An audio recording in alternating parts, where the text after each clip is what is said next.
This is the first lecture of thermodynamics. ঠিক আছে, তো থার্মোডাইনামিক্স এর যে প্রথম আমাদের একটা কনসেপ্ট জানতে হবে, সেটা হচ্ছে তাপমাত্রা এবং তাপ, মানে তাপ এবং তাপমাত্রা কাকে বলে। তাপ সম্পর্কে তো তোমরা সবাই জানো, তাই না? তাপ কাকে বলে বলো দেখি, একজন বলো তাপ কাকে বলে। তাপ হলো এক প্রকার শক্তি। তাপ হলো এক প্রকার শক্তি, তারপর যা ঠান্ডা বা গরমের অনুভূতি জানায়। এটাই। আর তাপমাত্রা কত কতটুকু ঠান্ডা বা কতটুকু গরম তা পরিমাপ করাকে তাপমাত্রা বলা। ঠিক আছে, ধরো আমরা তো সবাই পানি গরম করি, তাই না? করি কি না? সবাই তো ম্যাক্সিমাম করি। একটা পাতিল দিলাম, পাতিলের মধ্যে পানি নিলাম, এখানে পানি আছে, তো আমরা গ্যাসের চুলার মাধ্যমে তাপ দিচ্ছি, ল্যাম্পের মাধ্যমে তাপ দিচ্ছি। আচ্ছা, তো তাপ দেওয়ার ফলে, তাপ দেওয়া মানে কি, তাপ তাপ কি নোটেশন দ্বারা তাপকে প্রকাশ করে, কিউ নোটেশন দ্বারা তাপকে প্রকাশ করা হয়, এবং তাপমাত্রা কি দ্বারা প্রকাশ করে, তাপমাত্রাকে টি দ্বারা প্রকাশ করে। এটা ইম্পর্টেন্ট। এখন দেখো, আমরা যখন এই যে গ্যাসের চুলা জ্বালাই, তখন কিন্তু শক্তি দেই, তাপ দেই, কিউ দেই। ঠিক আছে, কিউ দেওয়ার ফলে এটা কি হয়, শক্তিটা এটার মধ্যে সঞ্চারিত হয়, অণুগুলা কি আস্তে আস্তে গরম হয়। তার মানে এর এই যে পানির তাপমাত্রা কি হতে থাকে, বাড়তে থাকে। বাড়তে থাকে।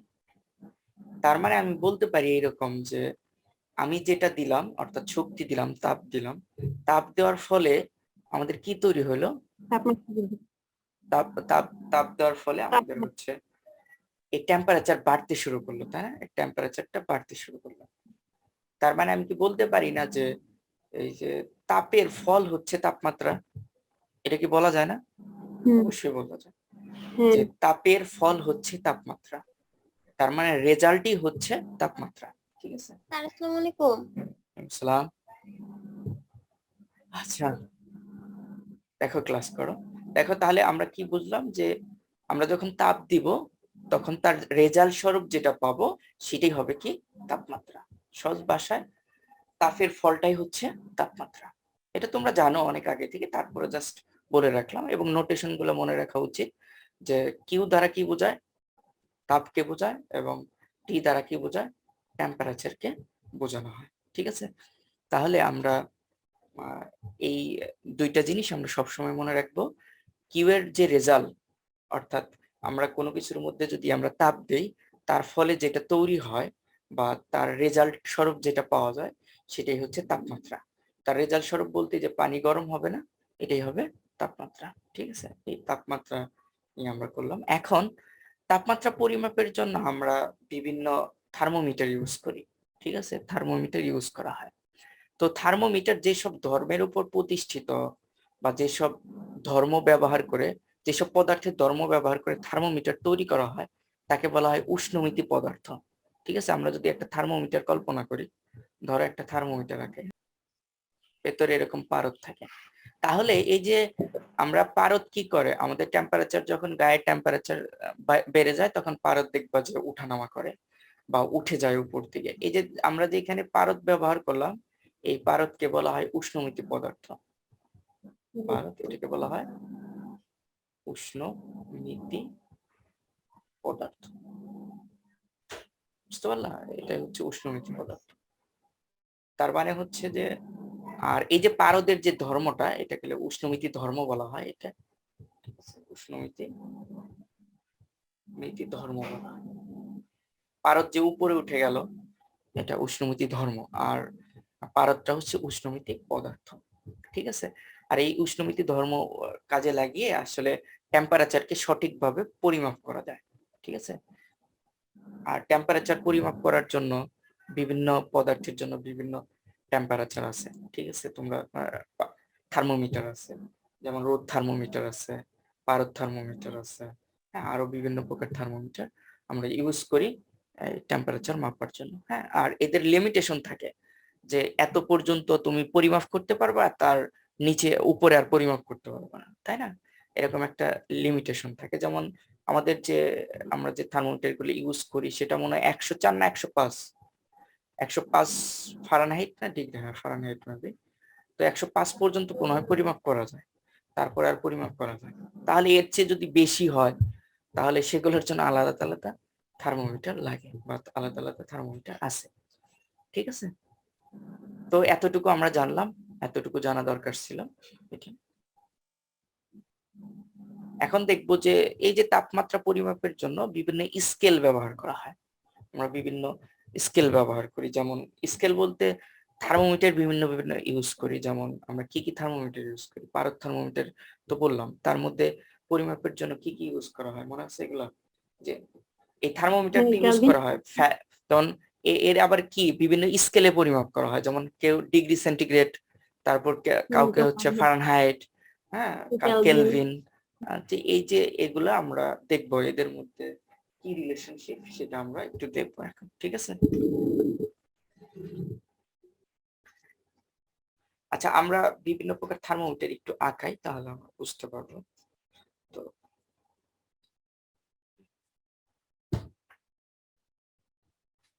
আচ্ছা, আমরা যে থার্মোমিটার গুলো দেখবো সেটা হচ্ছে যে ডিগ্রি সেন্টিগ্রেড, কেলভিন আর হচ্ছে ফারেনহাইট, এই তিনটা থার্মোমিটারের মধ্যে আমরা সম্পর্ক দেখবো। ঠিক আছে, তোমরা এটা রিলেশন বেবি জানো, তারপর আমি পড়াচ্ছি। তো এদের একটা স্টিম পয়েন্ট থাকে আর একটা হচ্ছে আইস পয়েন্ট থাকে।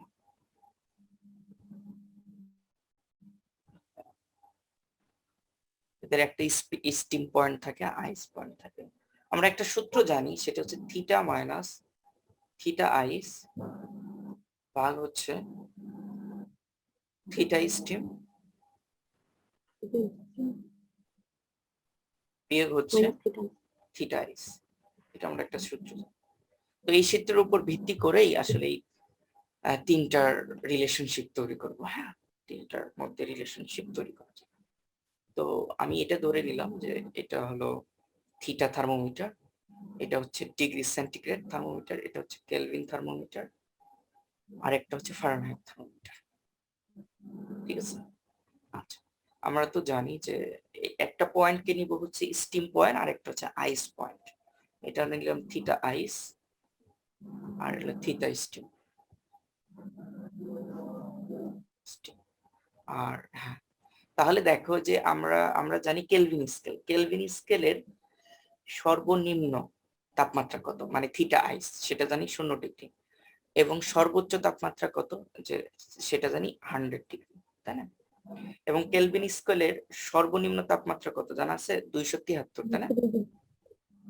273। এবং সর্বোচ্চ তাপমাত্রা কত জানা আছে? সেটা 373। এবং ঠিক অনুরূপে ফারেনহাইট স্কেলে কত হবে? 32 ডিগ্রি সেন্টিগ্রেড, 32 সরি আর 212। আর 212। ওকে, তাহলে আমরা তো এই সূত্রটা জানি, এই সূত্র অনুযায়ী আমরা যদি বসাই মানগুলা, অর্থাৎ থিটা মাইনাস থিটা আইস বিয়োগ হচ্ছে theta steam minus theta ice equal to বসাও যে theta minus theta ice. Theta ice দেখো যে সরি এখানে সি, এটা হলো মধ্যস্থ বিন্দু সি, তাহলে থিটার জায়গায় কে বসবে এখন? সি বসবে। সি মাইনাস কত হবে? এখানে 0 ডিগ্রি 0, আর হচ্ছে তার মানে এখানে কি ছিল? থিটা আইস ছিল, আইসের 0, এবং পরে কি স্টিম কত? স্টিম হচ্ছে 100, 100 মাইনাস হচ্ছে কি হবে?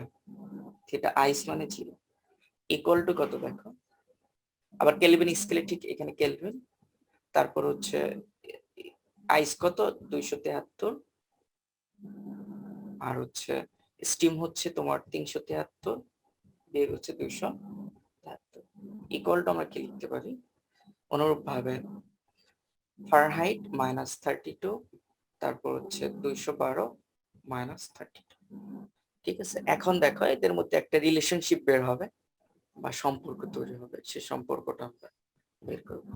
তাহলে এখান থেকে কত হবে, C minus 100, C by 100 equal to এখানে হবে হচ্ছে কে মাইনাস 273 ভাগ হচ্ছে 100। এখানে কত হবে, এফ বাই 32 ভাগ কত 0,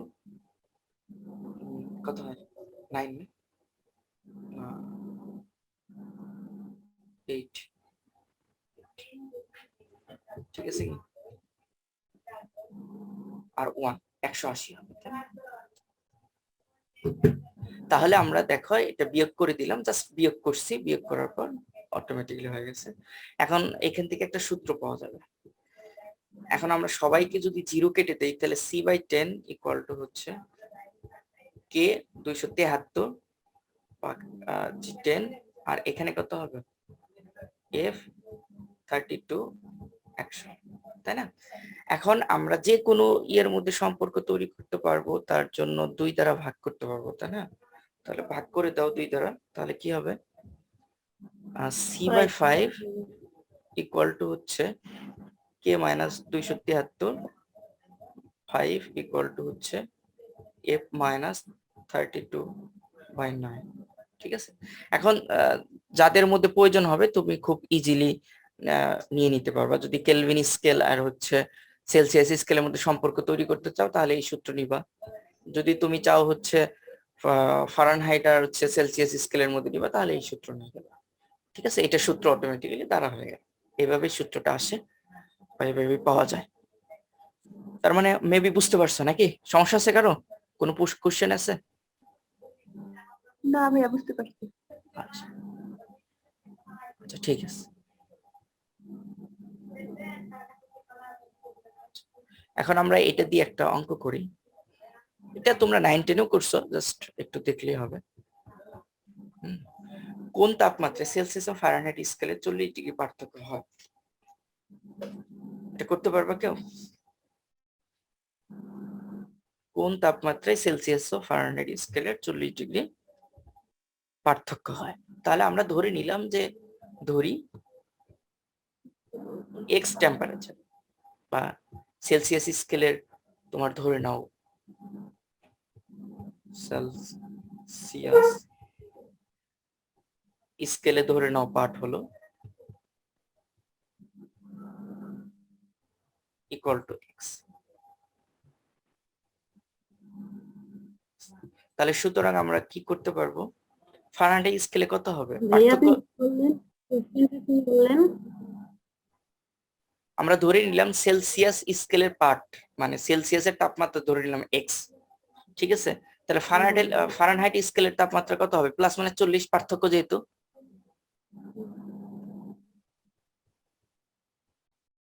ফারেনহাইট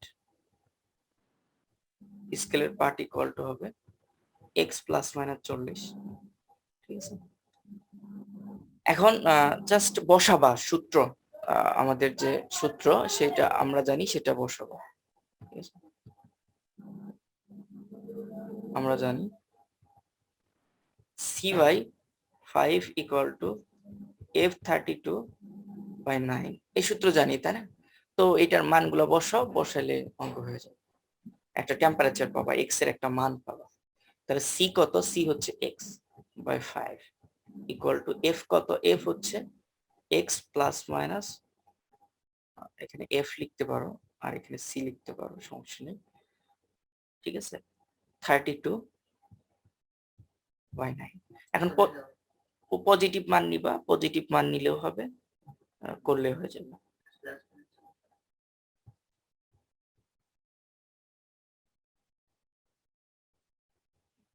তাহলে এখানে আমাদের হচ্ছে আমরা যদি গুণ করে দিই, আর গুণ করি, তাহলে 9x equal to 5x plus minus 4 5 20, তাই না? 200 মাইনাস 5 2 10 আর হচ্ছে 3 5 15 160। ওকে, এখন তুমি পজিটিভ মান নেগেটিভ মান নিতে পারবা। তার আগে আমরা আরেকটু কাজ করতে পারি, 9x থেকে 5x বাদ দিয়ে দাও, তাহলে আমরা 4x পাবো। 4x equal to plus minus 200 minus 160। তাহলে এদের সবার কাছ থেকে আমি পজিটিভ মান নিয়ে করো, এখন নেগেটিভ মান নিয়ে করো, তাহলে সুবিধা হবে। তাহলে আমরা যদি পজিটিভ ভ্যালু নেই, তাহলে কি হবে, এখানে 4x প্লাস হচ্ছে 200 মাইনাস 160, তাহলে কত পাবো, 4x ইকুয়াল টু হচ্ছে 40 পাবো, তাই না? বিয়োগ করলে তাহলে equal to x equal to কত হবে, 40/4 ইকুয়াল টু 10, না? হ্যাঁ 10 হবে। 10 ডিগ্রি সেন্টিগ্রেড, যেহেতু এক্সটা কি সেলসিয়াস স্কেলে। আবার যদি নেগেটিভ মান নাও, নেগেটিভ কি হবে, 4x মাইনাস 200 মাইনাস 160, তাহলে যোগ বিয়োগ করো, মাইনাস 4x ইকুয়াল টু হচ্ছে 360, x ইকুয়াল টু হচ্ছে 360/4, ঠিক আছে? করো, নিজেই করো। x ইকুয়াল টু কত হবে, -90 ডিগ্রি। -90। -90। এই তো আমাদের বের হয়ে গেল। আমাদের এটা পারবা মোটামুটি, সব অঙ্ক তো অনেক কঠিন না, জটিল না, খুব সহজেই পেয়ে যাবা। ওকে, এগুলা না, এগুলা আসে না অতটা, এখন বড় হয়ে গেছে না, এগুলা 9 10 আসতো, জাস্ট মনে রাখার জন্য মনে রাখবা, কাজে লাগে, আইসিটি তে কাজে লাগে, যখন আমরা সি প্রোগ্রামিং করি, অ্যালগরিদম গুলো করি না, তখন কাজে লাগে। আচ্ছা, এই অঙ্কটা দেখো পারো কিনা, যে একটি প্লাটিনাম রোধ থার্মোমিটার 0 ডিগ্রি সেন্টিগ্রেড তাপমাত্রায় এত ওহম এবং 100 ডিগ্রি তাপমাত্রায় এত ওহম পাঠ দেয়। এই যে প্লাটিনাম থার্মোমিটার, এটা প্লাটিনাম রোধ থার্মোমিটার দিয়ে রোধ পরিমাপ করা হয় বা করা হয়। 3.3 ডিগ্রি সেন্টিগ্রেড তাপমাত্রায় যন্ত্রটি কত পাঠ দিবে সেটা আমাদের ইনপুট করতে হবে, ঠিক আছে? তো এর একটা সূত্র আছে, এটা সরাসরি সূত্রটা এরকম, থিটা ইকুয়াল টু হচ্ছে RT মাইনাস R0 আর R100 মাইনাস R0 গুণন 100। তো এখানে RT-টার পরিচয় হচ্ছে টি ডিগ্রি টেম্পারেচারে, টি টেম্পারেচার, ঠিক আছে? টি টেম্পারেচার বলতে আমাকে এখানে বোঝাচ্ছে যে টেম্পারেচারে তোমাকে বের করতে হবে, তাই কি না, মানটা বের করতে হবে, যে এত টেম্পারেচারে তোমাকে বের করতে হবে। আচ্ছা, তারপর হচ্ছে তোমার R100, দেখো এখানে দেওয়া আছে R100 এর রোধ কত, এই যে 100 ডিগ্রি সেন্টিগ্রেড টেম্পারেচারে রোধ কিন্তু এত দেওয়া আছে, তাহলে বসাও 353 ওহম। আর এই যে আমাকে এই টেম্পারেচারের মধ্যে কত পার্ট দিবে সেটা বের করতে হবে, এই টেম্পারেচার মানে যে 3.33 ডিগ্রি সেন্টিগ্রেড, এটা এই টেম্পারেচার।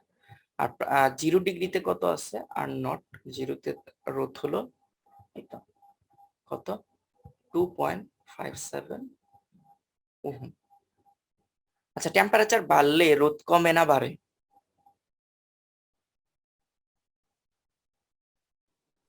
এনিওয়ান? পরিবাহীর টেম্পারেচার বাড়লে রোধ কমে। আচ্ছা, টেম্পারেচার বাড়লে রোধ কমে, গুড। যদি আমি বলি যে এটা হচ্ছে সেমিকন্ডাক্টর, সেমিকন্ডাক্টর হলে তাহলে তখন বাড়বে। সেমিকন্ডাক্টর তাপমাত্রা হলে বাড়লে রোধ রোধ বাড়বে। রোধ কমে যাবে, রোধ কমে যাবে, পরিবাহিতা বাড়বে। আর যদি এমনি পদার্থ নাও তাহলে হবে তোমার হচ্ছে রোধ বেড়ে যাবে, বুঝতে পারছো? শুধু সেমিকন্ডাক্টরের ক্ষেত্রে উল্টা ধর্ম প্রদর্শন করে, যে যত টেম্পারেচার দিবা তত কি হবে, দেখবা যে এর রোধ কমে যাচ্ছে। এটা খুবই ইম্পর্টেন্ট, রোধ কমে যাচ্ছে, পরিবাহিতা বেড়ে যাচ্ছে, এটা খুবই ইম্পর্টেন্ট প্রপার্টি সেমিকন্ডাক্টর, ঠিক আছে? আচ্ছা, জাস্ট এই মানগুলো এখানে বসাও, ক্যালকুলেশন করলেই হয়ে যাবে, আর কিছু নাই। এই 2-3টা অঙ্ক আছে, এগুলো তোমরা করবে। 8টিতে আমাদের, আচ্ছা এখানে আরেকটা মান দেওয়া আছে, থিটা ইকুয়াল টু হচ্ছে 3.3, মানে এই যে টেম্পারেচার, এগুলো বসাবা, বসিয়ে যে 8টিটা বের করবা, বুঝতে পারছো? 8টিটা বের করলে হয়ে যাবে, এটা তোমাদের কাজ, বসিয়ে ক্যালকুলেশন করবে। আচ্ছা, এখন আসো আমরা যেটা পড়বো তাপগতিবিদ্যার শূন্যতম সূত্র, থার্মোডাইনামিক্স এর শূন্যতম সূত্র, জিরোথ ল। এখানে তোমাদের অধ্যায়টা 3টা লর উপর প্রতিষ্ঠিত, সরি হ্যাঁ 3টা লই, একটা হচ্ছে শূন্যতম সূত্র, প্রথম সূত্র এবং দ্বিতীয় সূত্র, এই 3টা সূত্রই প্রতিষ্ঠিত। এখন 3টা সূত্রের প্রথম সূত্র হচ্ছে তাপগতিবিদ্যার শূন্যতম সূত্র। তার আগে একটা জিনিস আমরা জেনে নেব। ধরো একটা পাত্র আছে, পাত্রের মধ্যে আমরা কি রাখছি, গরম পানি আছে, বুঝতে পারছো? এই পাত্রের মধ্যে আমি গরম পানি রাখা আছে।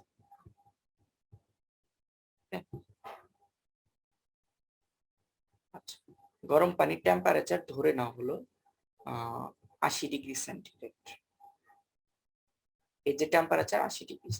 এখন এমনি স্বাভাবিক পানি, সেটার একটা পানি আছে ঠান্ডা পানি ধরো, বা বরফ তুমি ধরো, সাপোজ বরফই ধরো, তোমার 0° টেম্পারেচার না, এই 1 খন্ড বরফ, এটা হলো বরফ।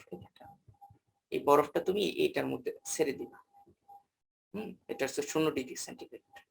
এখন ছেড়ে দেওয়ার পর কি হবে বলতো, কি ঘটনাটা ঘটবে?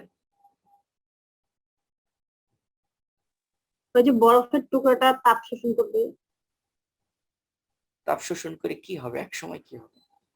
ওটা মানে টেম্পারেচারটা সমান হয়ে যাবে। এই যে 80°, পাত্রের পানির যে টেম্পারেচার আর এই বরফের টেম্পারেচার সমান হয়ে যাবে। সমান হয়ে কি 80°C হবে? না, কমে যাবে। হ্যাঁ, তার মানে বিষয়টা হচ্ছে এরকম যে এই যে যে আমরা হচ্ছে বরফ খন্ড, এই বরফ খন্ডটা যখন এখানে দিলাম, তখন হচ্ছে এই বরফ খন্ড তাপ শোষণ করবে। কেন? কারণ হচ্ছে যারা, আমরা তো জানি তাপ কোথায় যায়, উচ্চ তাপমাত্রা থেকে নিম্ন তাপমাত্রার দিকে। তাহলে এইটা যখন বরফটাকে গলিয়ে ফেলবে এবং এক সময় দেখবা যে এই পানির এই টেম্পারেচার 70°, 80° থাকতেছে না, হয়তো দেখবা যে 50°C নেমে আসলো। ঠিক আছে, এক সময় দেখবে 50°C নেমে আসতেছে, কিন্তু তারপরে আর টেম্পারেচার কমতেছে না। হ্যাঁ, 1 খন্ড বরফ দেওয়ার পর 50°C হইলো, তারপরে আর যদি তুমি এটাকে চারপাশে আটকে দাও, তাহলে দেখবা টেম্পারেচার কমতেছে না। তার মানে বরফও তাপ শোষণ করতেছে না, তারপরে যে পানি, এই পানিও তাপ ছেড়ে দিচ্ছে না, বা ওর ওর দিকে প্রবাহিত হচ্ছে না। মানে এক সময় কি হবে, সমতায় চলে আসবে, তাই না? এটাকে বলা হয় ইকুইলিব্রিয়াম, বা তাপের সাম্য অবস্থা, বা তাপীয় সমতা। বুঝতে পারছো এটাকে কি বলা হয়? তাপীয় সমতা। বুঝতে পারছো? তার মানে দুইটা পদার্থের মধ্যে যখন এদের মধ্যে আর টেম্পারেচার কি হয় না, আদান প্রদান না হয়, তখন তাকে আমরা কি বলি, তাপীয় সমতা বলি। কি বলা হয়? তাপীয় সমতা বলা হয়। ঠিক আছে, তাপীয় সমতাটা তাপগতিবিদ্যার শূন্যতম সূত্র মানে জানতে হবে, এটা ইম্পর্টেন্ট। না জানলে হয়তো বা বিষয়টা বুঝতে পারবো না। ধরো 3টা পদার্থ রাখা আছে, এইভাবে রাখা আছে, এইভাবে রাখা আছে। এইখানে যেটা দেওয়া আছে, যেমন মাঝখানে আমরা, দেখো কিভাবে আমি বলি, এখানে পি, এখানে কিউ, ঠিক আছে, এইখানে মাঝখানে পার্টিশন দেওয়া আছে, জানো এই পি এর তাপ কিউ এর সাথে না পৌঁছাতে পারে, কিউ এর তাপ পি এর সাথে না পৌঁছাতে পারে। ঠিক আছে, এবং এইখানে আরেকটা জিনিস আছে, সেটা হচ্ছে হলো মনে হয় কি টি, মেবি না, আর ধরে নাও আর। ওকে, তাহলে এই 3টা পদার্থ হইলো না, যে P Q R, P Q R এরকম অবস্থায় আছে, 3টা সিস্টেম এইরকম অবস্থায় আছে। তাহলে এই 3টা পদার্থ, এই যে পি কিউ, তার মধ্যে পি কিউ একটা কুপরিবাহী দেওয়াল দ্বারা পৃথক করা আছে। ঠিক আছে, এখন তাপগতিবিদ্যার শূন্যতম সূত্র এতটুকু তো বুঝলা তোমরা, তাই না? যে পি কিউ আর 3টা বস্তু আছে। ঠিক আছে, হ্যাঁ, এই যে একটা পার্টিশন দ্বারা বা একটা তাপের কুপরিবাহী দ্বারা পি এবং কিউ কে পৃথক করা আছে, এবং সেটা আর এর সাপেক্ষে। এখন একটা কথা বলা আছে, যেখানে পি কিউ আর এর সাপেক্ষে তাপীয় সমতায় আছে। তার মানে এই 3টা তাপীয় সমতায় আছে। তাপীয় সমতা মানে কি, পি কিউ এর দিকে কোনো তাপ পরিবহন করতেছে না, ঠিক আছে, আর এর দিকে কোনো তাপ দিচ্ছে না, আর কিউ এর দিকে কোনো তাপ দিচ্ছে না, অনুরূপ ভাবে কিউ আর এর দিকে কোনো তাপ দিচ্ছে না, আর আবার পি এর দিকে কোনো তাপ দিচ্ছে না, মানে তাপীয় সমতায় আছে, অর্থাৎ তাপ কেউ পরিবহন করতেছে না। সেক্ষেত্রে বলা আছে শূন্যতম সূত্র, তাহলে তৃতীয় মানে পি কিউ যে বস্তু থাকবে, তাহলে পি কিউ তাপীয় সাম্য অবস্থায় থাকবে। আমি আবার বলি যে পি কিউ যদি আর এর সাপেক্ষে কি থাকে, তাপীয় সাম্য অবস্থায় থাকে, ঠিক আছে, তাহলে পি কিউ কি অবস্থায় থাকবে, তাপীয় সাম্য অবস্থায় থাকবে।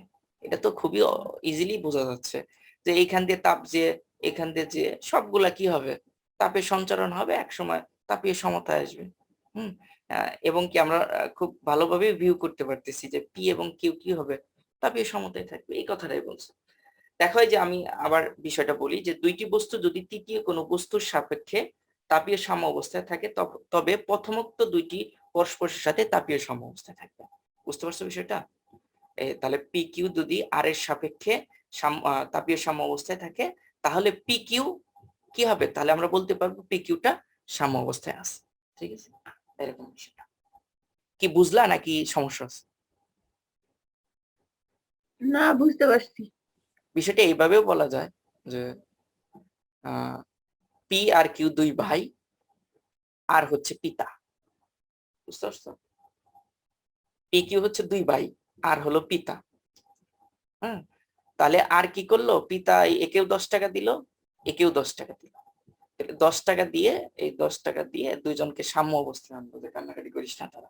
ঠিক আছে, এখন যদি পি পি পি আইসা বলে কিউ কে, ভাই তোকে কত টাকা দিচ্ছে, 10 টাকা, আবার কিউ আইসা যদি পি কে বলে, ভাই তোকে কত টাকা দিচ্ছে, 10 টাকা, তাহলে কি সমান সমান আছে না, আছে কিনা? হ্যালো, হ্যাঁ, আছে তো। তাহলে এই বিষয়টা ঠিক অনুরূপ ওইভাবে। হুম, যে আর এর সাপেক্ষে যদি এরা কি সাম্য অবস্থায় থাকে, তাহলে পি কিউ আলাদাভাবে সাম্য অবস্থায় আছে, তাপীয় সাম্য অবস্থায় আছে। এই ছিল মোটামুটি তোমার হচ্ছে তাপগতিবিদ্যার শূন্যতম সূত্র। আমরা খুব ভালোভাবে মেবি বুঝে গেলাম thermodynamics, zeroth law of thermodynamics যেটাকে বলে। হ্যাঁ, থার্মোডাইনামিক্স অনার্সে অবশ্যই পড়ানো হয়, খুবই